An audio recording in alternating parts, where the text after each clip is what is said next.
Assalamualaikum warahmatullahi wabarakatuh. Saya Septiatri Rahmania dengan NIM 19060126 dengan mata kuliah Sejarah Pemikiran Ekonomi yang diampu oleh dosen Bapak Dr.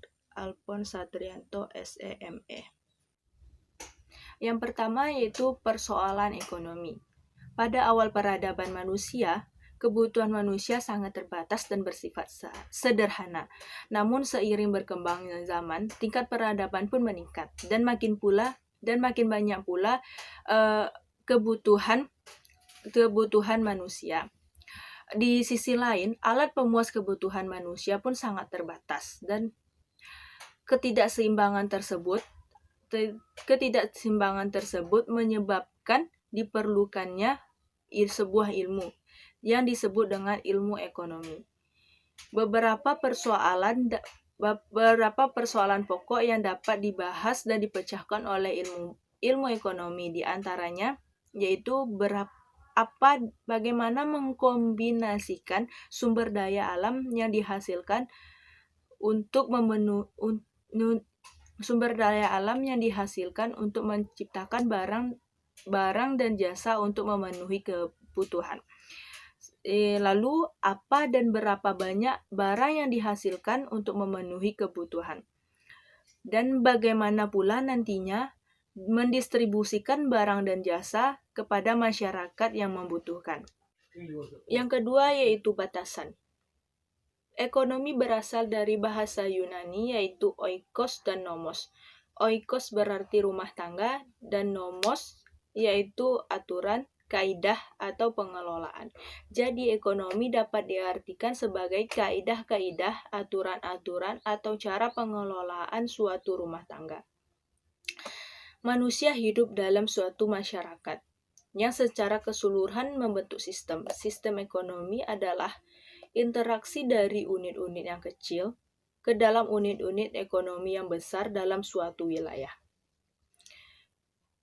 Suatu sistem ekonomi tercakup atas nilai-nilai, kaidah-kaidah, kebiasaan-kebiasaan, adat istiadat, nilai-nilai, aturan-aturan, norma-norma, hukum-hukum, dan kekuasaan untuk mengelola sumber daya yang ada demi tujuan bersama.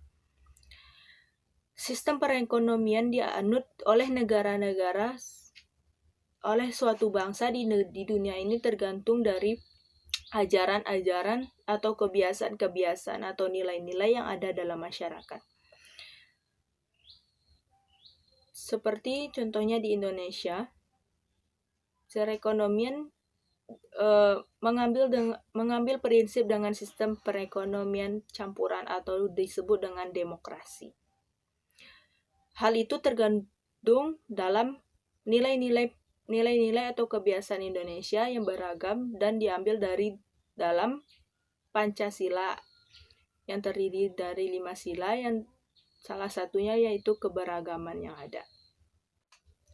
Kemudian, karena aliran-aliran pemikiran ekonomi sangat banyak, diperlukannya suatu mata kuliah khusus yang disebut dengan sejarah pemikiran ekonomi. Sejarah pemikiran ekonomi secara khusus mempelajari pemikiran-pemikiran ekonomi sejak awal peradaban manusia hingga pemikiran-pemikiran ekonomi masa yang akan datang atau masa sekarang. Seperti contohnya Keynesian, monetaris, sisi penawaran dan rateks, sosialis atau komunis, dan ada pula teori Adam Smith atau teori klasik. Yang ketiga, kita akan membahas tentang ruang lingkup. Ruang lingkup sejarah pemikiran ekonomi terdiri dari 16 bab.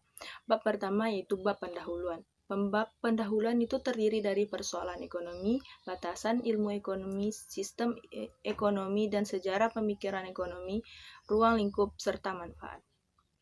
Yang kedua, yaitu pemikiran ekonomi praklasik. Pemikiran ekonomi Yunani kuno, kaum skolastik, era merkantilisme, dan mazhab fisiokratis. Bab ketiga yaitu teori klasik Adam Smith. Dalam bab 3 terdapat hakikat manusia serakah, mekanisme pasar bebas, teori nilai, teori pembagian kerja, teori akumulasi kapital, pengaruh pandangan Adam Smith. Bab 4, pemikiran teori klasik lainnya. Ada tokoh-tokoh lainnya yaitu Robert Malthus, David Ricardo, Jean-Baptiste Say, dan John Stuart Mill.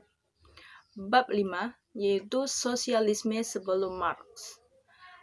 Kita akan membahas tentang pengertian sosialisme atau komunisme, sosialisme utopis yang terdiri atas tokoh Thomas More, Thomas Campotelta, dan lain-lain. Yaitu sosialisme bersama. Dalam bab 6, sosialisme Marx atau Marxisme.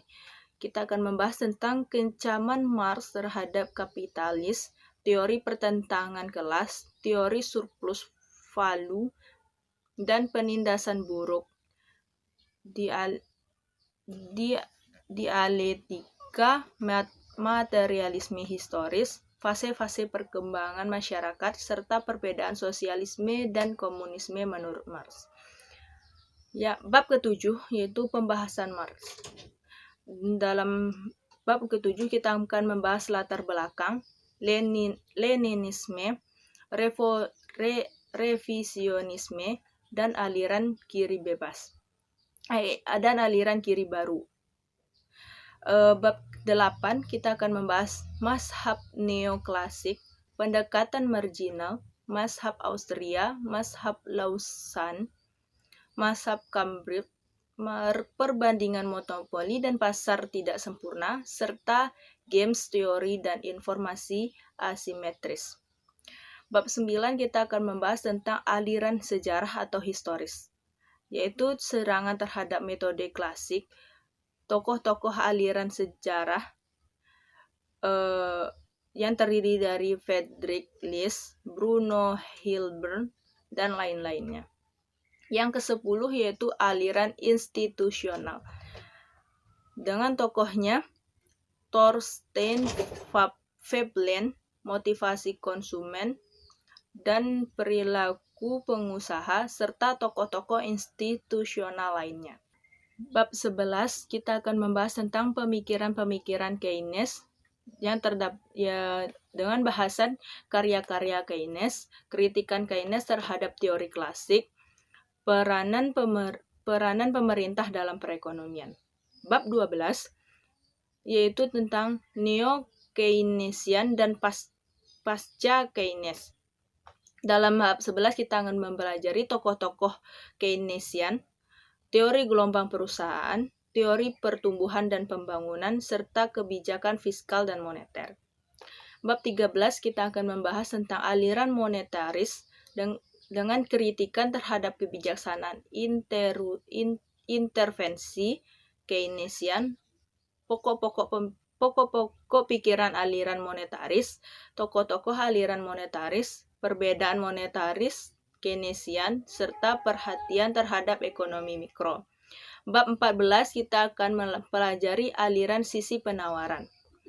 Dengan tokoh-tokoh aliran sisi penawaran, perbedaan pandangan Keynesian dan monetaris, serta program penurunan pajak dan anggaran berimbang. Bab 15 kita akan mempelajari aliran ekspektasi rasional atau RATEX.